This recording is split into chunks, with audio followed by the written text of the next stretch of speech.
Happy Thursday. Thursday na pala ngayon, bilis ng araw.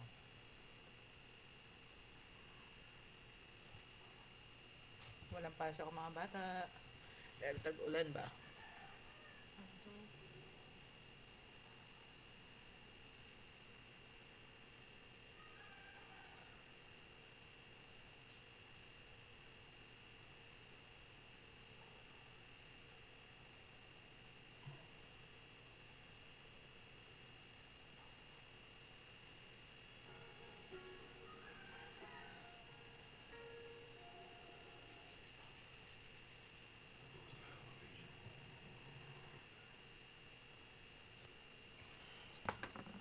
Ayan guys, Abil.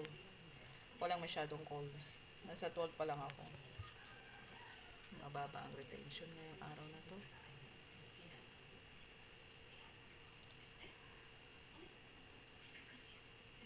$5.19 na, maliwanag na sa labas. Nakikita ko yung liwanag.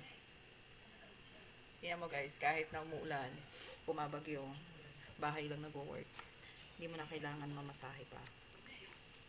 Pagkagising mo, open mo lang yung computer mo, mga 15 minutes before you log in. O, diba? Kape-kape, ganun. Yun ang kagandahan work from home. Sa mga nagpaplano mag-work from home, mag-try po kayo sa Upwork apps. Ayan, search nyo yan. www.upwork.com. Marami pong mga a-applyan sa mga work from home. Direct ka sa employer. Ang interview, Zoom. Depende kung anong gusto ng employer mo. Kung saan kanya gustong i-interview. Pag naman dito kasi sa Pilipinas, mababa na ang sahod. Yung sahod mo sa employer, hindi mo masasahod sa company. Mababa lang. Siguro nasa 25,000 na minimum. Yung 25,000 kasi ngayon parang wala na rin silbi. Sobrang taas na bilihin. Pinaka-the best pa rin talaga yung freelance ka, tapos dollar ang sahod. Yung nga, walang benefits. Yun ang disadvantage. Ako kasi matagal na akong nagbabayad ng SSS, more than 10 years na, mahigit. Since nung nag-start ako, nagtrabaho, siguro nilang 10 years. More than 10 years na. Ganun din sa pag-ibig. PhilHealth, ganyan.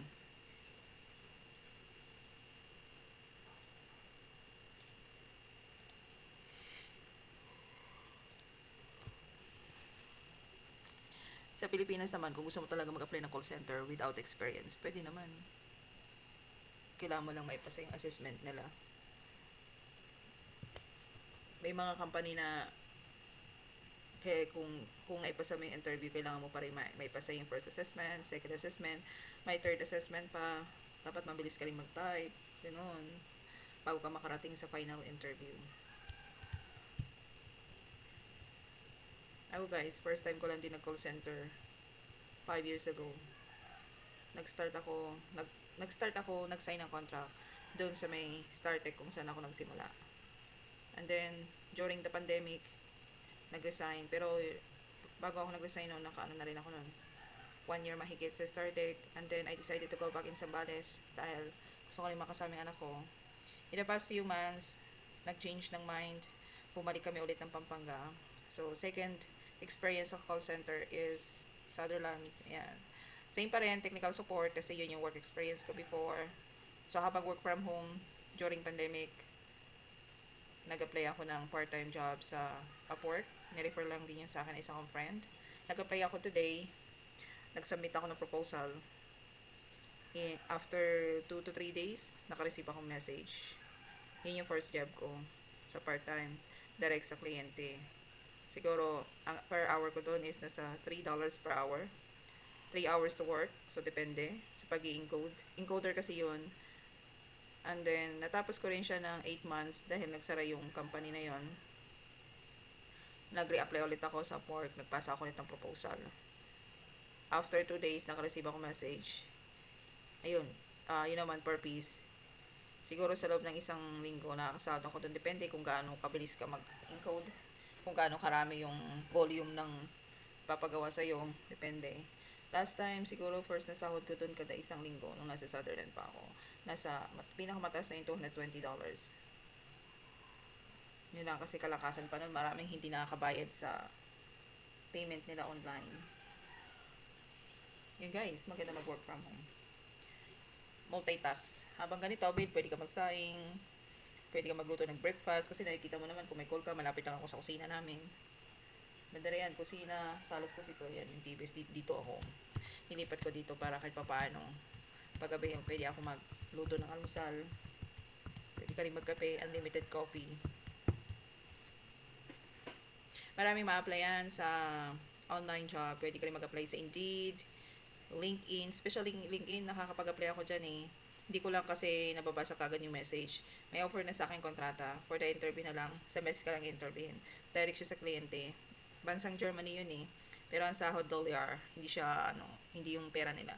Dollar pa rin ang offer. Kasi si Upwork, dollar sa kanila eh. Si LinkedIn din, depende. Dollar din siya. Kaya dollar din pa pasahod sa'yo. Maraming mga offer. Kung robot lang ako, pwedeng ko pagsabay-sabayin, kaso hindi. Hindi pwedeng pagsabay-sabayin. Baka mamatay na ako niyan, wala na akong tulog ba.